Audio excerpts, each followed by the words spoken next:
Aleluia, aleluia, aleluia, glória a Deus, aleluia.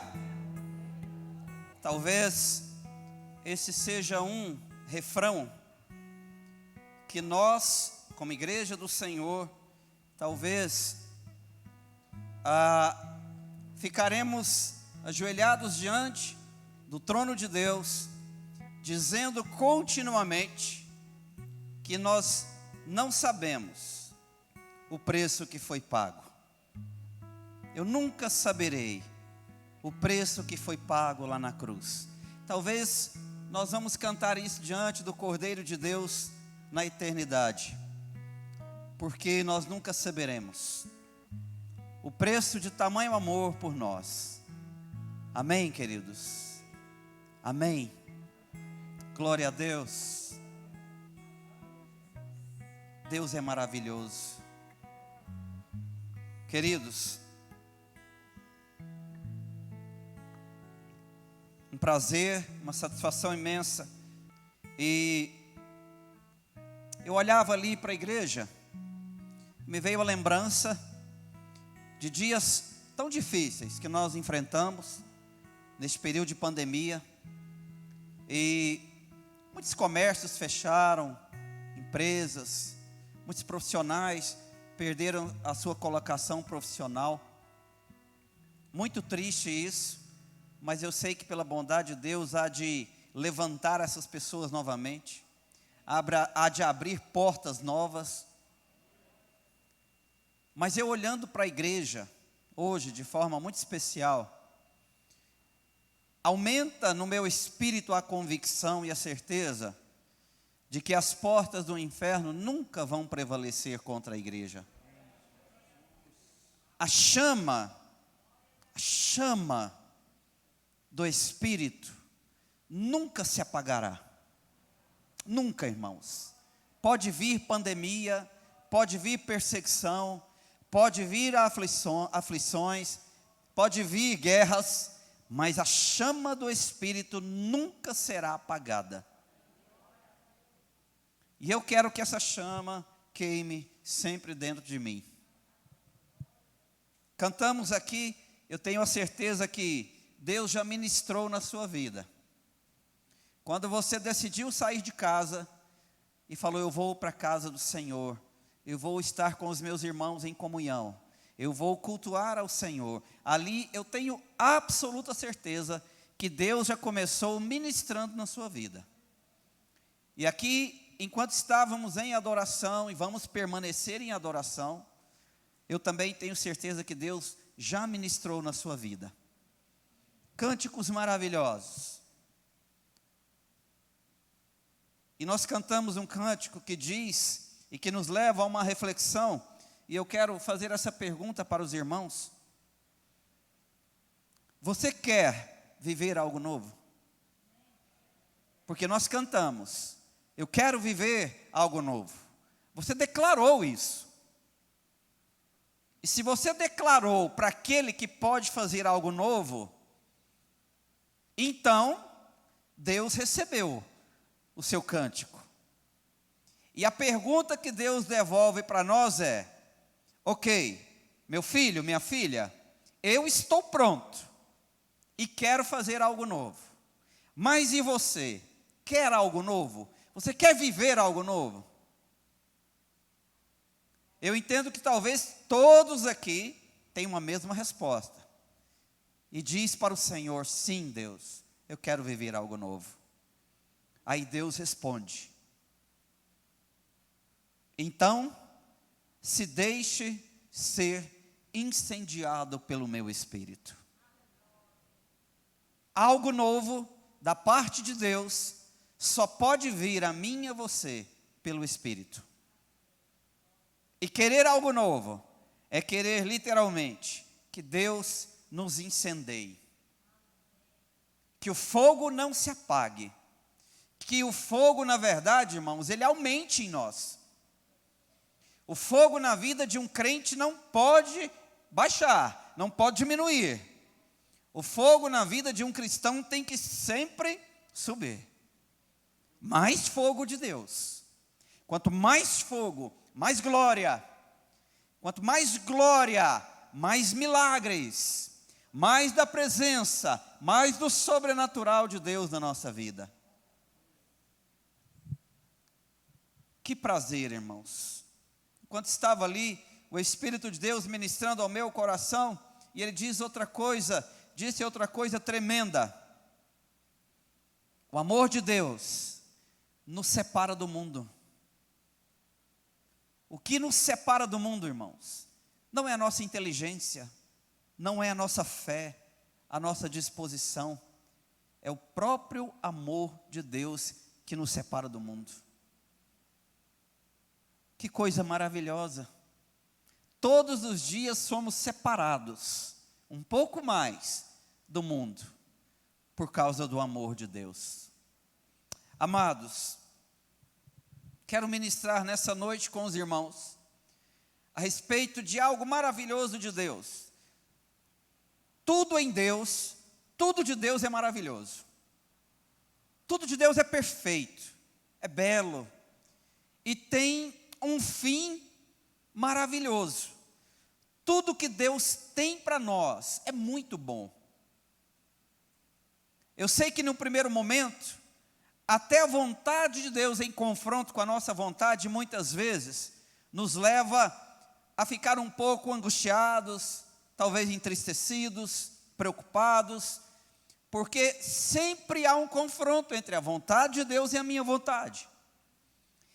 E a vontade de Deus tem que prevalecer, irmãos. Ela tem que prevalecer. Quando a minha vontade prevalece, não porque Deus se torne mais fraco, mas quando a minha vontade prevalece, queridos, provavelmente não vai dar coisa boa.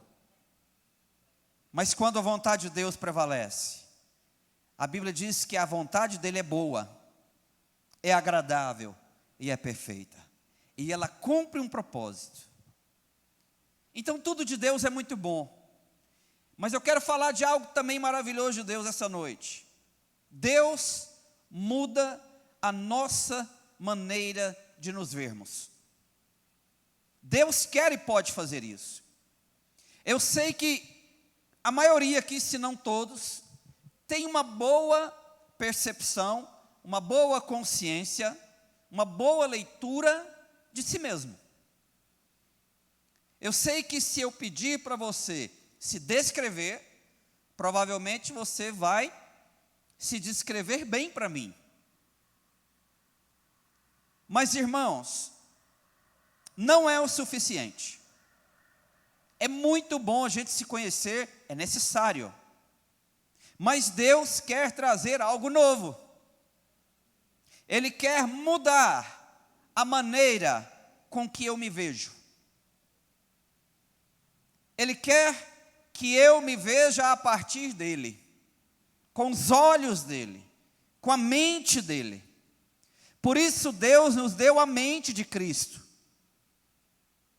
para que nós possamos não apenas olhar para as circunstâncias, olhar para o mundo espiritual, mas também para que possamos olhar para dentro de nós, mas com o olhar de Deus.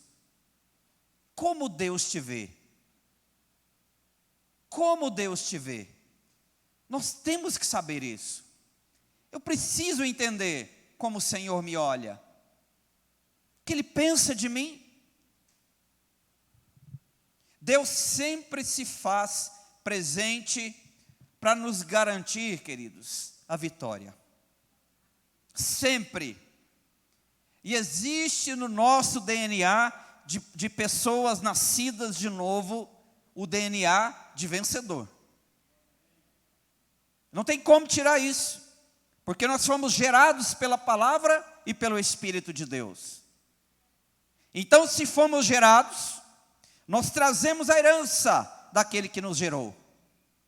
Uma herança genética, uma herança histórica, existencial, mental, emocional, de quem nos criou, de quem nos formou.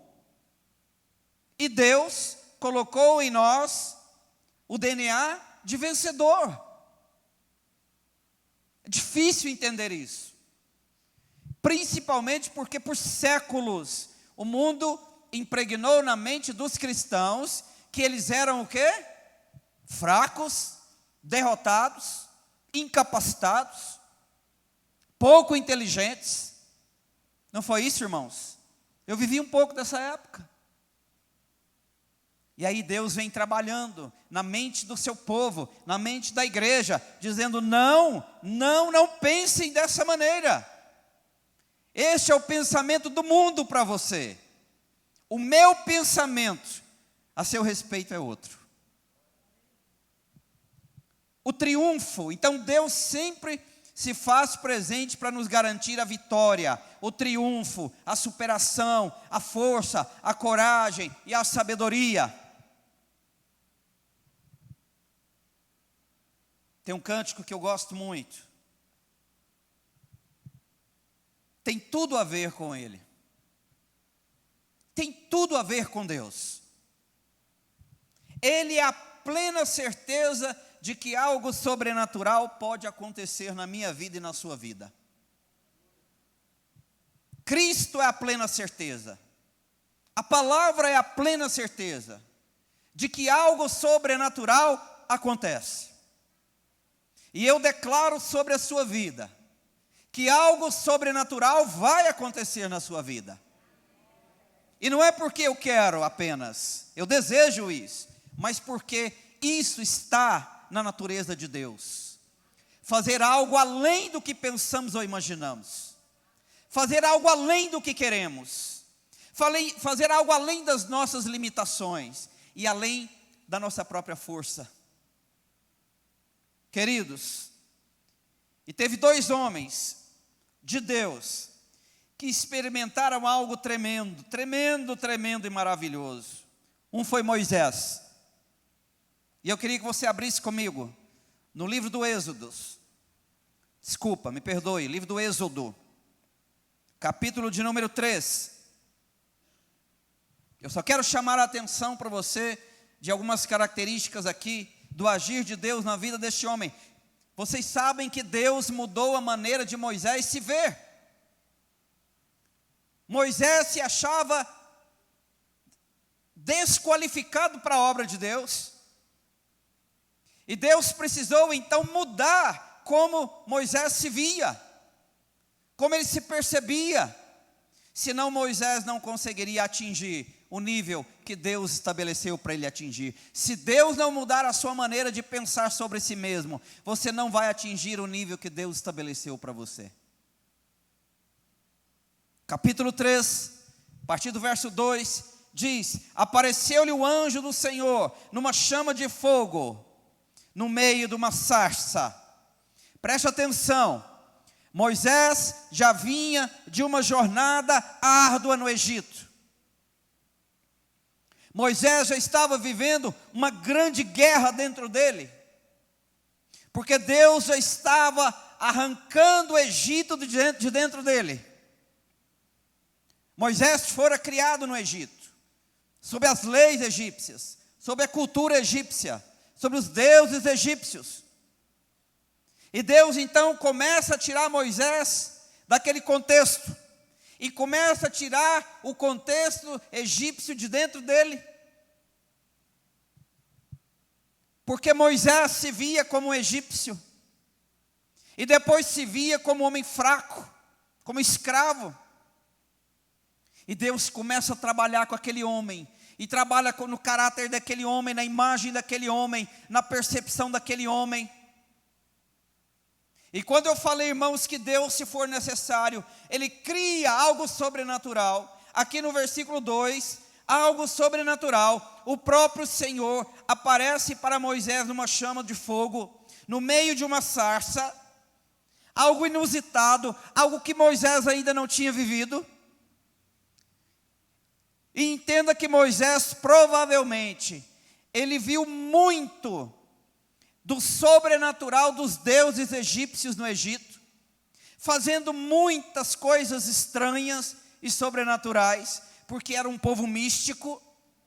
Mas naquele momento, Deus leva Moisés a experimentar um fogo diferente.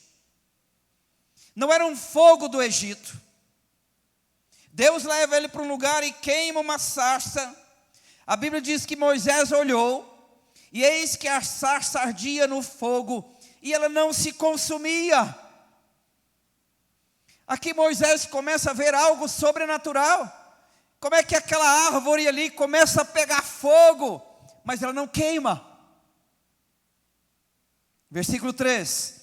Então disse consigo mesmo: irei para lá. Quantas vezes Deus acende o fogo do Espírito e nós não vamos? Quantas vezes Deus aquece, põe fogo na sarça ardente dentro da sua casa, lá no seu quarto, e você não vai? Moisés disse para ele: eu vou lá, eu vou entrar naquela sarça, e verei essa grande maravilha, porque a sarça não se queima.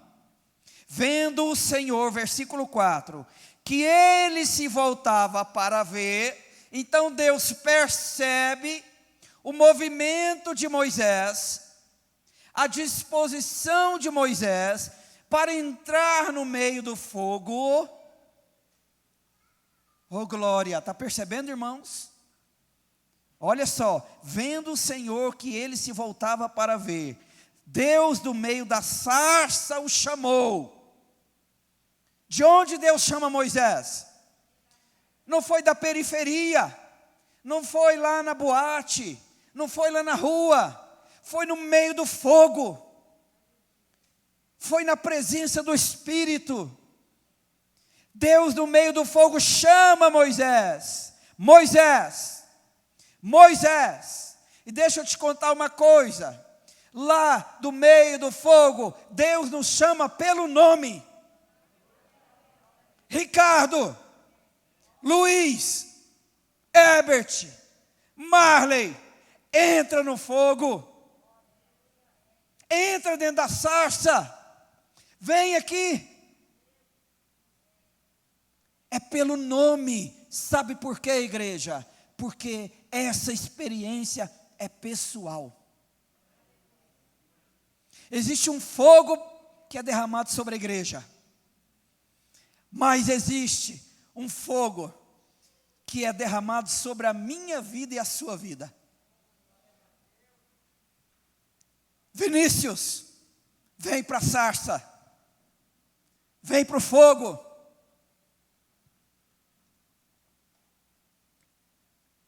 E aí Moisés responde: Senhor, eis-me aqui.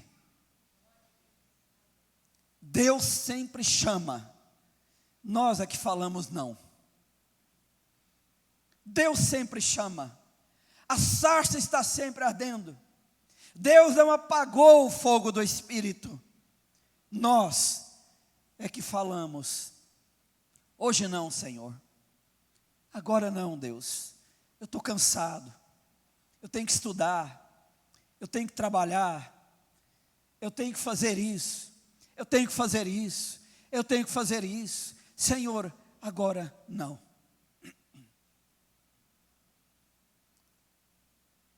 Aí, queridos, versículo 10. Deus então do meio da sarça fala com Moisés. Coisas que Moisés ainda não tinha ouvido. Repalachaias. Porque tem coisas que Deus só vai falar no meio do fogo. Não tem como, igreja. Ele não vai falar na frieza da nossa espiritualidade, na incredulidade do nosso coração, porque tudo que Deus fala é muito precioso e tem um propósito. Aí Deus começa a falar com Moisés, versículo 10, ele diz: vem agora, e eu te enviarei a Faraó, para que tires do meu povo os filhos de Israel do Egito. Pensa bem, que missão. Deus chama Moisés, que saiu do Egito, conhecia todo mundo, tinha muitos amigos, mas saiu fugido de lá, ameaçado de morte. Agora Deus chama ele e fala: venha, porque sabe para onde que eu vou te enviar? Não vou te enviar para longe do Egito, eu vou te enviar lá para dentro do Egito. Deus, eles vão me matar. Então disse Moisés a Deus: Senhor, quem sou eu para ir a Faraó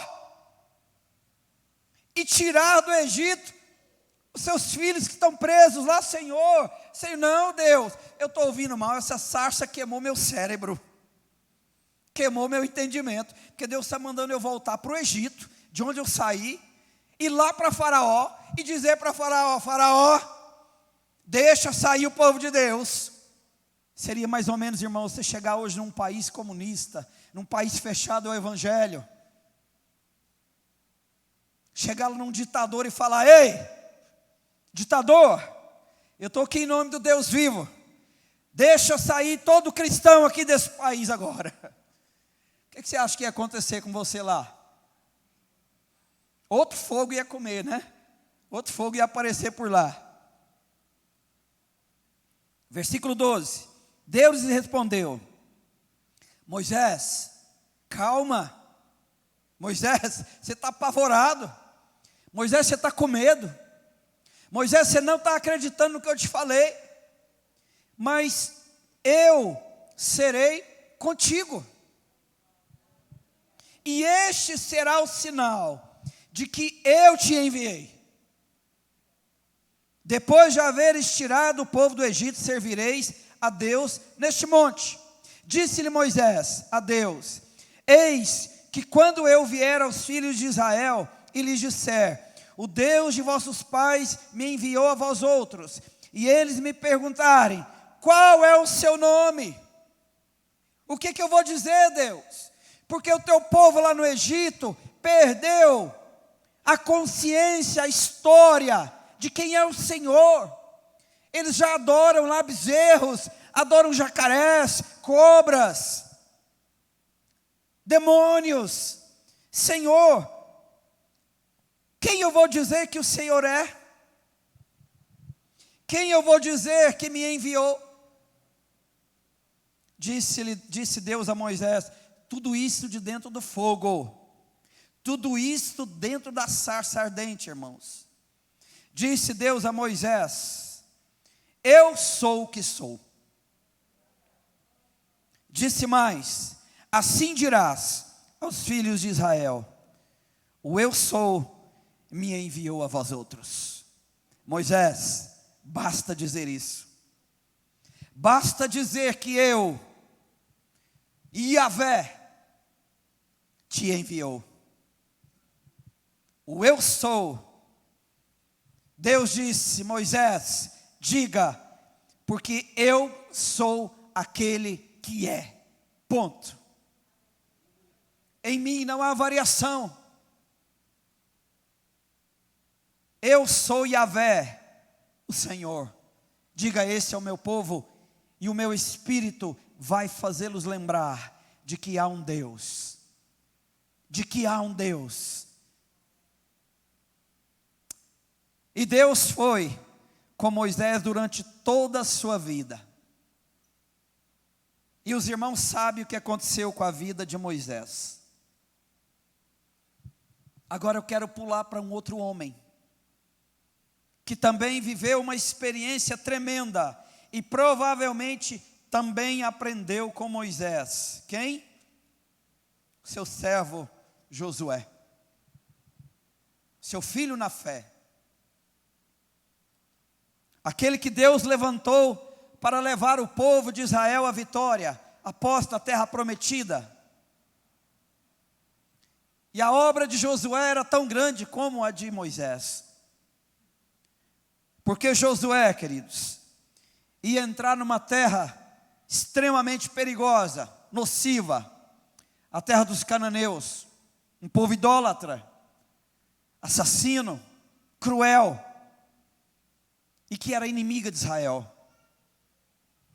Para vocês terem uma ideia, nessa época lá em Canaã, o que imperava naquela região, entre aqueles povos, era a prostituição de ambos os sexos, sacrifício de crianças, o sincretismo religioso e muitos sacrifícios. Era ali que Josué teria que entrar e tirar aquele povo, para o povo de Deus se estabelecer ali. Josué capítulo 1, abra lá comigo. Agora, o mesmo Deus que falou com Moisés na sarça ardente, o grande eu sou, agora Ele fala com Josué. E olha o que Deus diz a Josué, capítulo 1.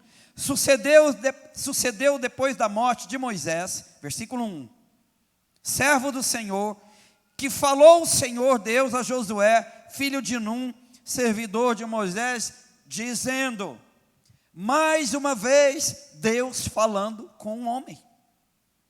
Mais uma vez Deus falando. E Deus disse, versículo 2: Moisés, meu servo, é morto. Dispõe-te agora. Que hora, irmãos? Qual foi a ordem de Deus? Em que tempo? E por que que você ainda não se dispôs? E por que que nós ficamos falando para Deus para esperar?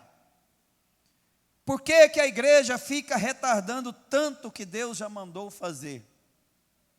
Por que que você ainda não fez o que Deus te chamou para fazer? Olha, versículo 2, Deus diz: dispõe-te agora. Em outras palavras, Deus estava dizendo a Josué: arrume-se, organize-se, voluntarie-se, consagre-se, entregue-se, prepare-se, Josué, agora. Não é amanhã, não é daqui a um mês, não é o ano que vem, agora. Dispõe-te agora e passa esse Jordão. Deus falou: Josué, é agora que você vai começar uma grande travessia. Você vai sair de uma condição para outra. Você vai sair de uma espiritualidade para outra. Você vai sair de uma santificação para outra. Você vai sair de um nível para outro. Você vai sair de uma condição financeira para outra. Mas disponha. Atravessa o Jordão. Sabe o que Deus quis dizer para Josué quando ele falou atravessa o Jordão? Faça a travessia. Não espere alguém fazer no seu lugar. Não espere alguém ir primeiro. Não espere o pastor orar por você. Não espere alguém pôr a mão na sua cabeça. Não espere alguém dobrar o joelho por você. Não espere a equipe de louvor ministrar louvor. Faça você a travessia. Saia da frieza, saia da inércia, saia do Egito, saia da idolatria, saia da religiosidade, atravessa o Jordão. Se ficarmos antes do Jordão, nós vamos ficar presos no Egito. E olha o que ele diz: atravessar o Jordão. Deus estava dizendo, em outras palavras, mude sua maneira de pensar e de agir. Mude suas motivações. Deixe para trás o que já não te serve. Irmãos, eu penso quanto cacareco, quanto lixo o povo de Deus não levou para entrar na terra, né? Porque nós temos essa mania, né? Carregamos um monte de coisa que não tem mais necessidade.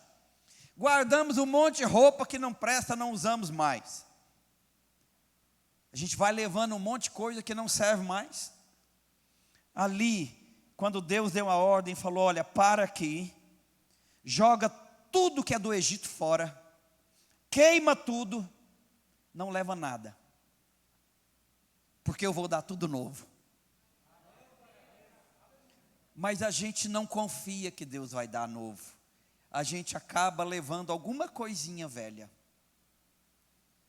Lembra quando os discípulos foram enviados para pregar?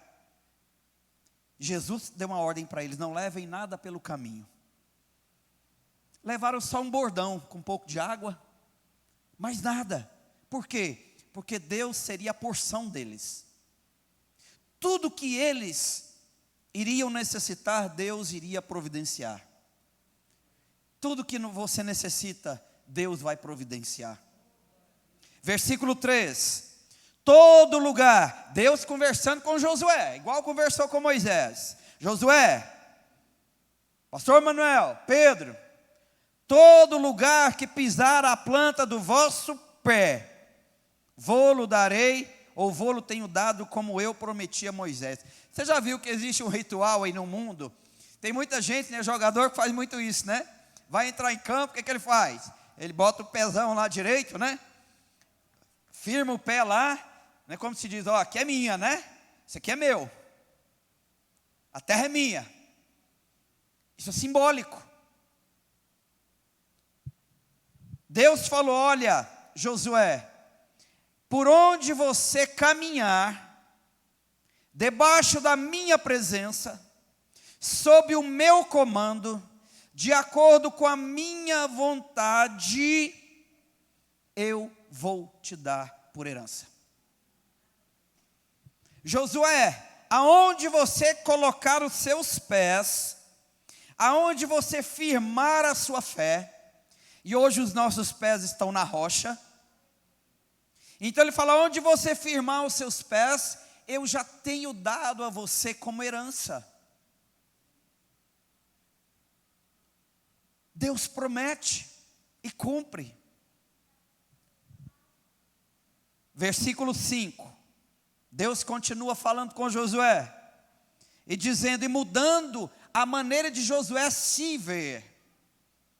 E Deus diz: Josué, versículo 5: ninguém te poderá resistir todos os dias da tua vida. Como fui com Moisés, assim serei contigo, não te deixarei, nem te desampararei. Deus falou: Josué, ninguém te poderá resistir. Josué, ninguém poderá te vencer. Ninguém poderá te derrotar. Ninguém vai te levar ao fracasso. Filho, ninguém vai te levar à miséria, à pobreza, porque eu sou contigo, e eu jamais te deixarei, e eu não vou te abandonar, eu não vou te desamparar, eu não vou te deixar sozinho.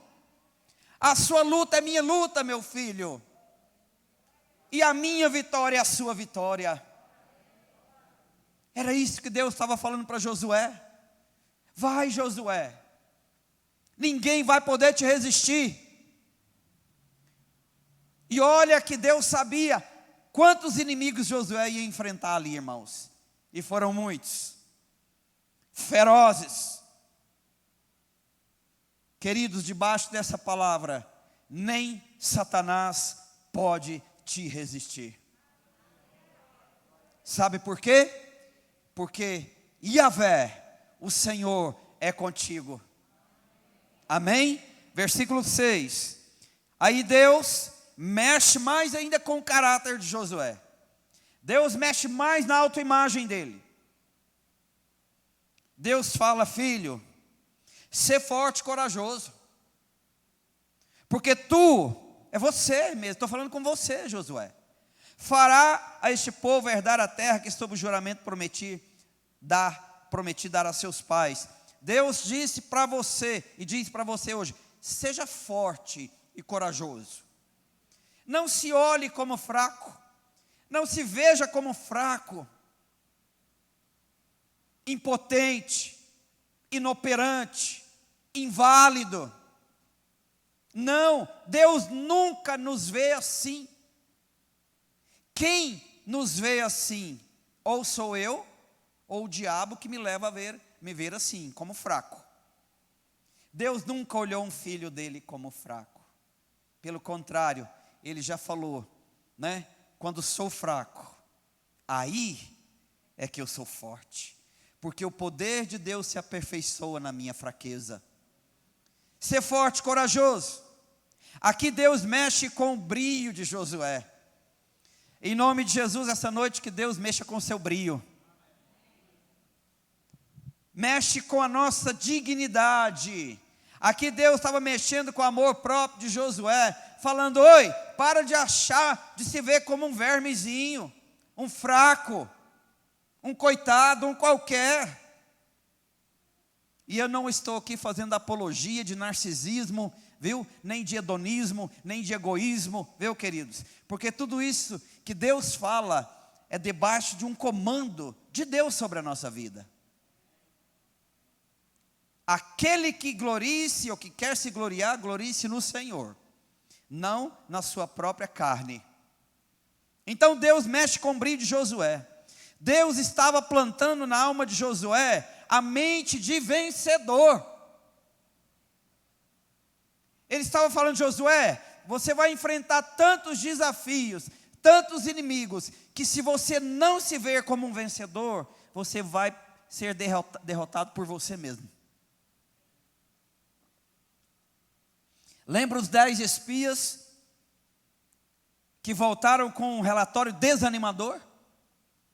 Sabe para quem que aqueles espias perderam? Para a própria imagem deles, como derrotados. Aí Deus chama Josué, muda a mente dele de um derrotado, de um fracassado, para a mente de um vencedor, de guerreiro, de um homem que enfrenta e que não recua. Nessa pandemia, quantos irmãos recuaram? Quantos irmãos voltaram para o Egito? Quantos irmãos se acovardaram? Pastor, mas a pandemia. Pastor, é o vírus. Mas se eu morrer, quem é o dono da nossa vida? Quem é o Senhor sobre a nossa vida? Quem é o autor da nossa vida? Quem pode nos livrar da morte? E já nos livrou, ali na cruz do Calvário, a morte, onde está a tua vitória? Quantos irmãos estão recuados? Quando Deus chama Josué e dá essa palavra, Deus está falando: Josué, em frente, não recue. Josué, lute, não volte. Meu irmão, luta. Vai na força do Senhor. Vai. Não tenha medo. Deus é contigo. Ele não vai te desamparar. Ele não vai te envergonhar.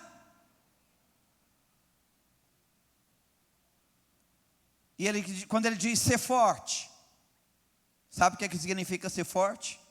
Deus quis dizer para ele: seja resiliente, firme, estável, íntegro, entusiasmado. Tenha ânimo. Irmãos, pega na Bíblia e vai ver quantas vezes Deus diz para ter ânimo. E a gente é um povo desanimado. Sabe o que é ânimo? Entusiasmo, euforia, alegria, disposição, firmeza, joga para fora. Deus está falando: Josué, você vai precisar disso. Você vai precisar gritar, Josué. E ele gritou, ele esbravejou, ele ficou entusiasmado quando Deus falou para ele: você vai gritar e as muralhas vão cair. Hoje a gente fala assim: irmão, dá um glória a Deus aí. Bate palma, irmão. Glória a Deus, irmão, glória a Deus. Eu fico pensando como é que Josué e o povo, pastor, gritou e caminhou ao redor daquelas muralhas, hein? Oh, glória!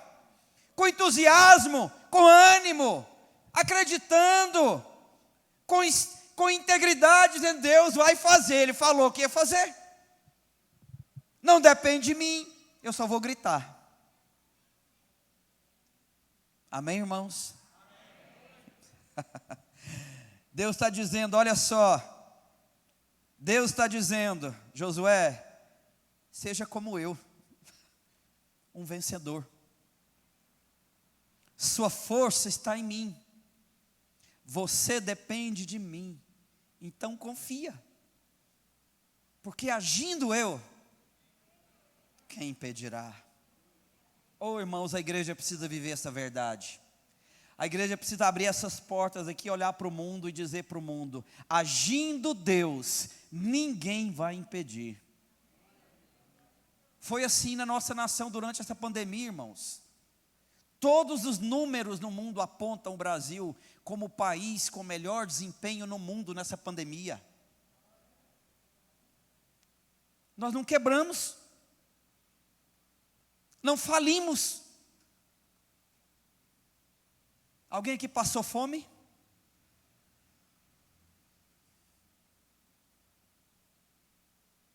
Porque Deus é conosco. Terminando, quando ele fala ser forte, corajoso, sabe o que é coragem? Ser corajoso, ser valente. Irmãos, tem dia que eu fico assistindo, eu assisto de vez em quando umas lutinhas de MMA, né? Aí você pode falar: nossa, pastor, que esse cara dando soco. Tem umas lutinhas lá que é interessante. Principalmente quando o cara sobe lá escrito assim, Jesus no calção, né? Já viu, tem uns lutadores lá, crente, irmãos. Eu falo: vou ver esse cara, vou ver o que ele vai lutar ali, né? Mas eu olho e falo: meu Deus, tem que ter coragem. Não tem, irmãos? Pensa você num ringue, fechado, com um cara lá de 98 quilos, hein, pastor? Puro músculo, acostumado a bater e bater, pensa. A hora que fecha aquela gradinha ali, hein, irmãos? Tem que ter muita coragem, né? Eu acho que a hora que fechava eu já pulava fora logo e vazava. Queridos, ser corajoso é ser valente e não covarde. Ser corajoso é ser destemido. Deus está dizendo: Josué, tenha uma disposição firme. Seja ativo, se expresse, tenha mais ousadia em mim, vista-se de guerreiro, bota a armadura e vem para a luta. Não, pastor, eu prefiro ficar aqui no meu quartinho, é mais tranquilo, ar-condicionado, aguinha, eu vou ficar aqui na minha acomodação. Versículo 7. Tão somente ser forte e muito corajoso, para teres o cuidado de fazer segundo toda a lei que o meu servo Moisés te ordenou. Dela não te aparteis, nem para a direita, nem para a esquerda, para que sejas bem-sucedido por onde quer que andares. Ser forte e corajoso. Para que ser forte e corajoso? Ficar musculoso? Não. Não apenas para enfrentar os desafios da vida, mas principalmente para defender a sua fé e a sua intimidade com Deus. Seja forte e corajoso, irmão. Defenda a sua fé. Defenda a sua fé, a sua intimidade com Deus. Seja forte e corajoso para se deixar ser guiado pelo Espírito Santo. Para viver de acordo com a palavra do Senhor, tem que ser forte. Para defender a sua fé, tem que ser forte e corajoso. Para não negar a Cristo, tem que ser forte e corajoso. Vamos ficar de pé. Esse desafio nos levará a sermos bem-sucedidos. Está aí no verso 7. Se você permanecer assim, cumprindo as minhas palavras, vocês serão bem-sucedidos. Sabe o que é bem-sucedido aqui na Bíblia? Não é ter sucesso. Aqui é florescer, é dar frutos, é ser próspero, feliz, é ter um espírito vencedor. Amada igreja, o eu sou está, preste atenção nisso aqui, o eu sou e está além do que pensamos e vemos. Cristo Jesus está além do que você pensa e do que você vê. Nós podemos ser e viver apenas com o que pensamos e vemos de nós mesmos. Ou podemos ser e viver tudo que Deus pensa, deseja e planeja para você. A escolha é sua. A escolha é nossa. Porque a Bíblia diz em Jeremias, capítulo 29, verso 11: eu é que sei que pensamentos tenho a vosso respeito, diz o Senhor, pensamentos de bem e não de mal, para vos dar o futuro que desejais. Mas para termos o futuro que desejamos, precisamos viver e pensar a partir de Deus, não a partir de nós mesmos. Amém? Feche seus olhos.